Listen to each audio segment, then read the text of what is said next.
Hey everyone, today we're going to introduce you to our project that we're going to be working on, which is a Rube Goldberg machine. You may have heard me mention this earlier in the year, and we have finally hit this major lab. So, what exactly is a Rube Goldberg machine? A Rube Goldberg machine is a contraption that uses a chain reaction, which means a series of events are going to happen. And at the end, it's going to carry out a simple task, but it does it in such a complicated way. Typically, group Goldberg machines are also started with one single action. So I have pulled a few pictures off of Google to help illustrate what exactly is a Rube Goldberg machine. Here's one of those images that we've taken off of Google. The complicated task right over here is going to be pushing down the little lever on a toaster in order to start the toaster to cook toast. The action starts by one single action of pushing a bowling ball. So that's the one action this person does. The bowling ball will roll down and it'll hit the lever. That will cause this rock to actually fly up and land on a button. This button will cause this light to go off, and this light here, which will result in the cat coming out of the house, seeing the mouse, chasing the mouse down this inclined plane. As they chase down this inclined plane, it's going to hit this lever right here. This lever is going to spin and poke and turn on the hair dryer. The hair dryer is going to heat up the ice that is dangling. The ice is going to start melting and collect in this bucket. And eventually this bucket's going to get enough weight because of the water, and it'll push down on the toaster. Another good example of this is the simple act of stapling. This Rube machine started by a clock going off. It caused the table to vibrate, which resulted in this ball rolling into this wheel and axle. This wheel and axle spun and it hit a cup. It caused this cup to dump all the marbles or balls that were in it, and those rolled into a bucket. That bucket had enough weight that it pulled down on these scissors, which allowed the scissors to cut the string, holding the shoe in the air. With that string cut, it allowed the shoe to drop, and then it fell on the stapler, and so it stapled the paper. So what is our goal? What is our Rube Goldberg machine looking like? Our goal is to create a Rube Goldberg machine in which the action is to pop a balloon, and it's going to contain all 6 simple machines that we've talked about in class. Remember, those 6 simple machines are a lever, wheel and axle, inclined plane, wedge, screw, and pulley. You're going to be working in groups of 2 or 3. These groups have already been chosen for you. I have put them on the next slide and emailed them to you. These groups are final. We are not rearranging. We are not moving. We are not changing groups. These are your groups. For 6th hour, you guys can pause the screen. These are your groups. And then for 7th hour, you can pause the screen. These are your groups. So with this project being a week long, you guys are working in groups. You guys are going to be spending multiple days on this. You guys are receiving participation points. Participation points are going to be awarded based on, are you on task or are you handling this in a responsible manner? This lab involves needles, thumbtacks, blocks, a lot of things that you need to make sure that you're safe around. And so if you do not act in a responsible manner, you will not be allowed to participate in this activity. In fact, I will send you to the library for the class period and you will receive a 0 on the project. If you are not on task, though, you're just going to lose points off of your daily participation grade. Couple things about materials. I provide students with the following materials for the project. I do provide the balloons that you will end up popping during the task. I also have a junk box in the back of the room. You saw some of the stuff that was in the junk box when we did balloon cars, but I also have pulleys, dominoes, some balls back there, ramps, toy cars, and then I also provide pulleys because those are harder to come by. Other materials that you want can be brought from home, like aluminum foil, plastic containers, cardboard, water bottles, paper towel tubes. If you have your own dominoes, marbles, or toy cars, strings, cups, You don't have to purchase anything. Just look around your house and see what you have. A lot of people have younger siblings that have a lot of these kinds of toys. Couple things to note is you will not be allowed to bring in anything such as mouse traps or things that could hurt somebody. Use common sense. If you question if you should bring something, just ask me and I will give you a yes or a no.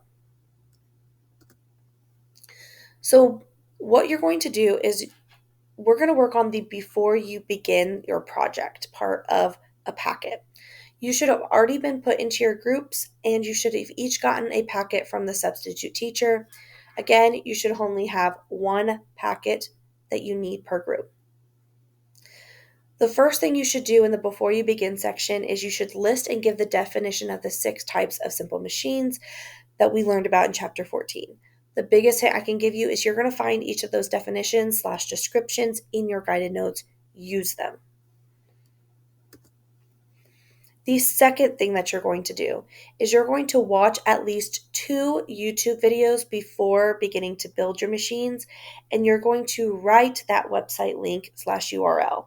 When I say write the URL / link, I'm talking about the entire link at the top. So an example would be something like this. We want the entire URL. The third thing that you're going to do is now that you've brainstormed some ideas, you're going to begin to draw a rough sketch of what your machine's going to look like. You're going to label the items that you will be using. So are you using dominoes? Are you using a toy car? Are you using cardboard? Are you using popsicle sticks? And you're going to list which simple machine they represent within your Rube Goldberg machine. I am going to provide a couple example videos from my class that they have done in previous years. However, I'm going to put this on the slide so no one can say that I didn't warn them. If you copy their exact design, you will receive a 0 on this project.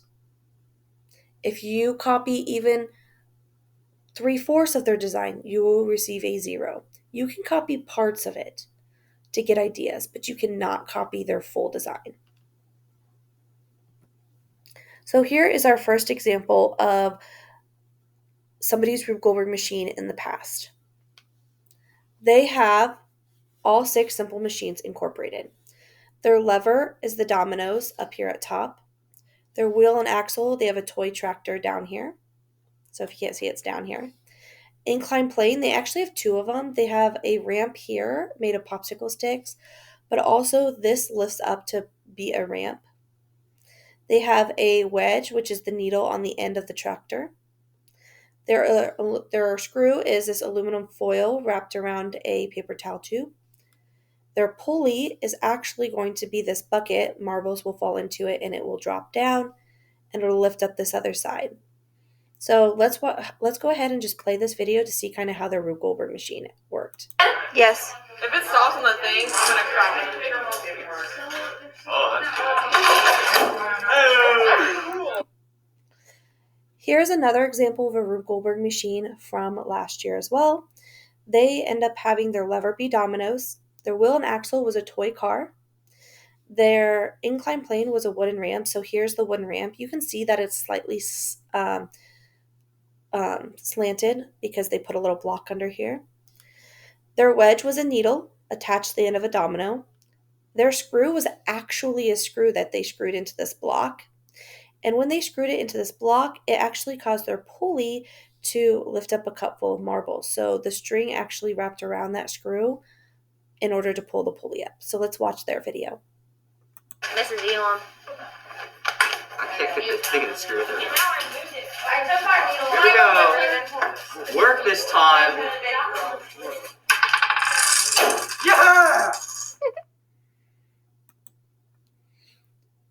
Once you guys kind of make your design, then you're going to describe exactly what you expect to happen. Make sure that you are specific and that you include the names of your simple machines. So if we were going to look at, let's say example, this project that they did several years ago, this would be a write-up that I kind of expect out of them. You would write, first we knocked over the domino, which is our lever, which caused other dominoes to fall. The last domino hit the ball, which it did. The ball then rolled down the ramp, which is our inclined plane made of popsicle sticks.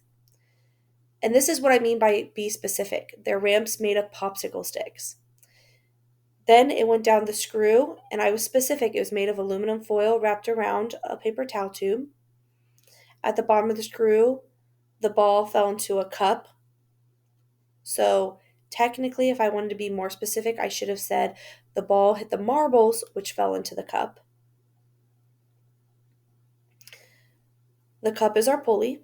As it fell, it pulled up the cardboard ramp containing the tractor, which it does. And then the tractor rolled, and the needle at the end caused the balloon to pop. So this is a very good write-up. It included all 6 simple machines. It was very specific because it said what those simple machines were, whether they were a domino, whether they were a pulley. And so this is the kind of specific I expect out of you guys. And if you guys, let's watch the video again. Yes. If it stops on the thing, I'm gonna cry. Oh, that's And that's kind of my end of my introduction. If you do have questions, please make sure that you email me. But that should kind of give you a little bit of head start of what I'm expecting from you guys. Otherwise, I hope you guys have a good day.